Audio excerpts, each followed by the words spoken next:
Hola, ¿qué tal? Bienvenidos a Escuela Peruana de Derecho Constitucional. En esta edición vamos a conversar respecto de una reciente sentencia publicada el día 10 de octubre de los corrientes en la página web del Tribunal Constitucional. Sentencia que aborda diversos tópicos que son bastante recurrentes en nuestro país. Por un lado, corresponde a un caso de parte de una empresa. Esta empresa ha demandado porque de alguna forma u otra se ha visto involucrado en un caso de tráfico de tierras y donde ha sido perjudicado el Estado por un lado, y también por el otro lado está el asunto de los conflictos al momento de emitirse sentencias por parte del Poder Judicial y cómo éstas, por carecer de una motivación debida o suficiente, terminan perjudicando a los ciudadanos. Como sabemos, en nuestro país, desgraciadamente, el tráfico de tierras es una de las grandes calamidades que azota y, por supuesto, pone en zozobra la seguridad jurídica de miles de compatriotas que tienen la expectativa de conseguir un terreno para una vivienda. No solamente ciudadanos de a pie, también por allí algunas empresas quienes, procurando mejorar sus inversiones, apuestan por la adquisición de un bien inmueble, en este caso un terreno, para con los años manejarlo hacia una futura venta también o construir algo. ¿Qué pasó aquí? Hubieron varios propietarios de un terreno que originalmente era propiedad del Estado.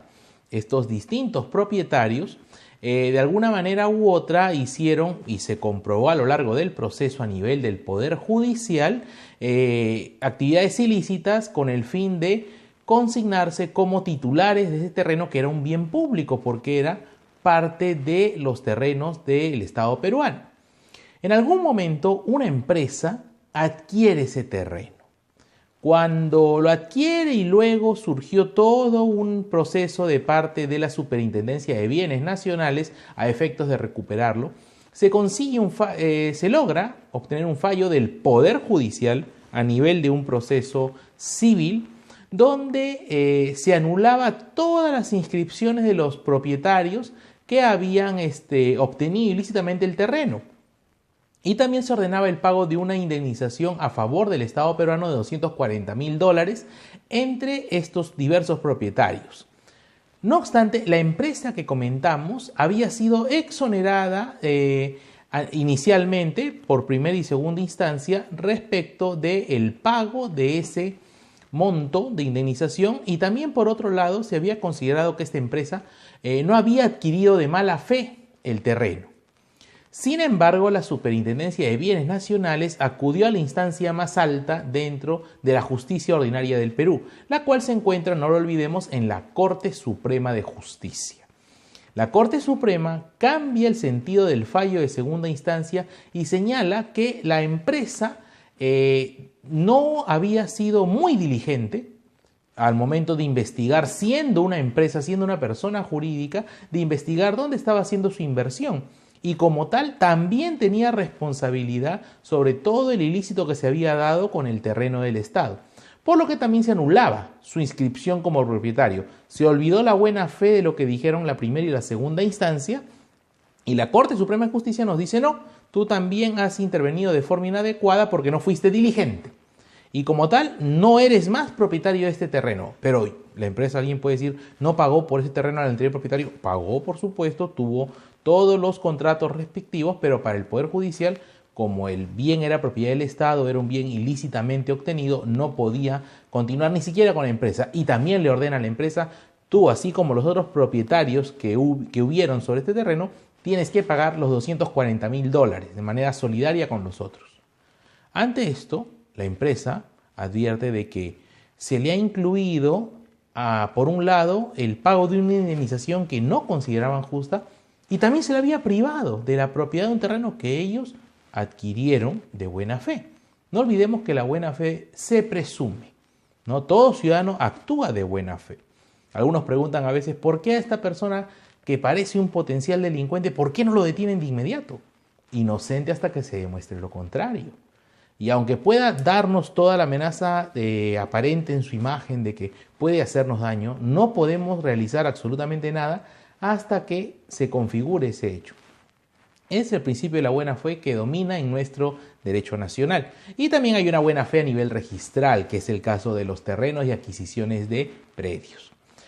Cuando advierten esto, la empresa decide que el fallo de la Corte Suprema de Justicia de la Sala Civil correspondiente estaba lesionando uno de los derechos fundamentales que tiene toda persona, sea natural o jurídica. Y esto es una debida motivación de las resoluciones judiciales. No olvidemos que el Poder Judicial y sus jueces poseen jurisdicción, que no tiene cualquier otra persona en nuestro país. ¿Qué es jurisdicción? El poder de decir el derecho.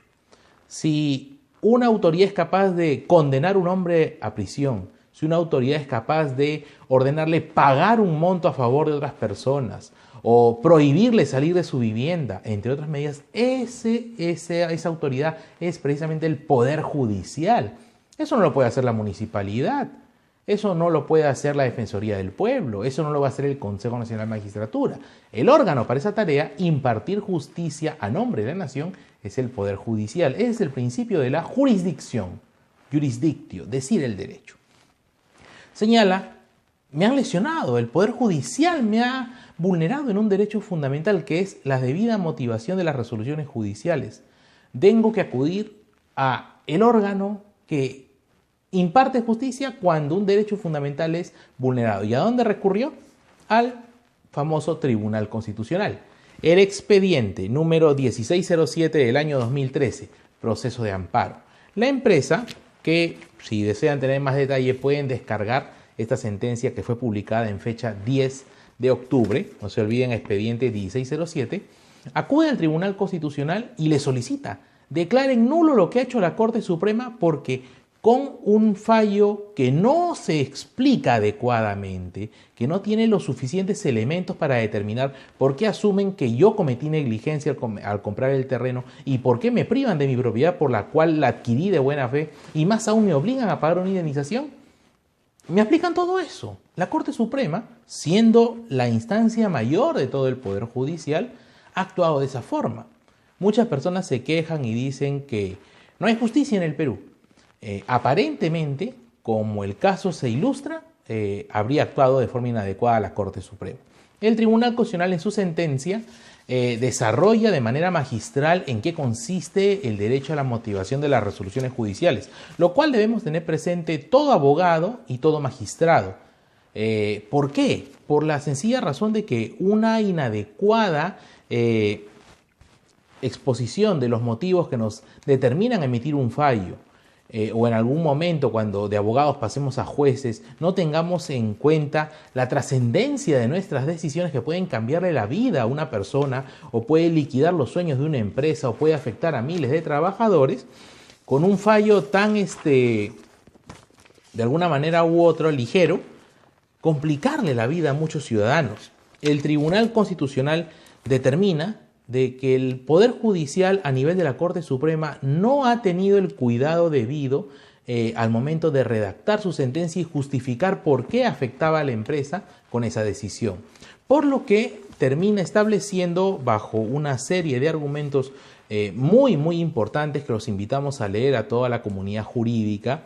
Recordemos que también se estaba limitando esto de que las empresas puedan acudir al Tribunal Constitucional mediante amparos, pero acá tenemos un flamante fallo que nos dice las empresas, como ya antes lo había dicho el Tribunal Constitucional, tienen derechos fundamentales. No podemos privarlo de ello, pero hay que estudiar bien si estos derechos que están en juego acaso representan un riesgo de daño irreparable. que merezca la atención inmediata de la jurisdicción constitucional. Primero, se trabajó a nivel de los juzgados constitucionales correspondientes del caso, pero llega al Tribunal Constitucional, quien declara fundada la demanda interpuesta con la empresa y le ordena, y cito expresamente, la Sala Civil Permanente de la Corte Suprema de Justicia emitir un nuevo pronunciamiento.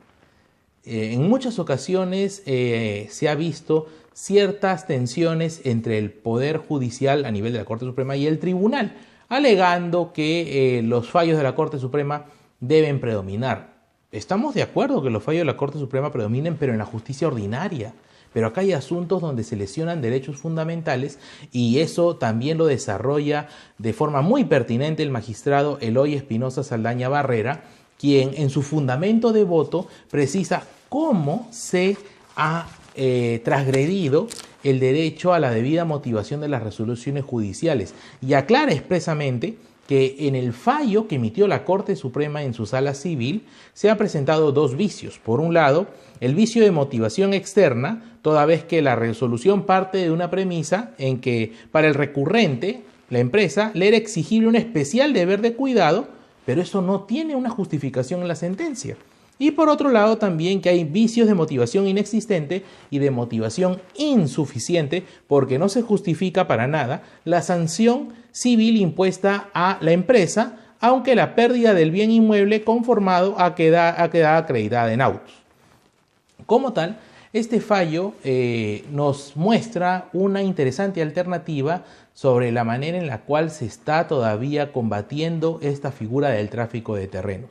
El Poder Judicial tiene la obligación de atender toda demanda donde estén arriesgándose el derecho de propiedad, que es un derecho también fundamental, pero hay que tener mucho cuidado al momento de establecer medidas sobre si todos los que intervinieron en las adquisiciones de un terreno que aparentemente habría sido ilícitamente negociado, actuaron de mala fe. No debemos caer en el prejuicio ni en la ligereza al momento de sentenciar, porque tal vez podríamos estar lesionando severamente a alguien que actuó con toda la confianza del mundo.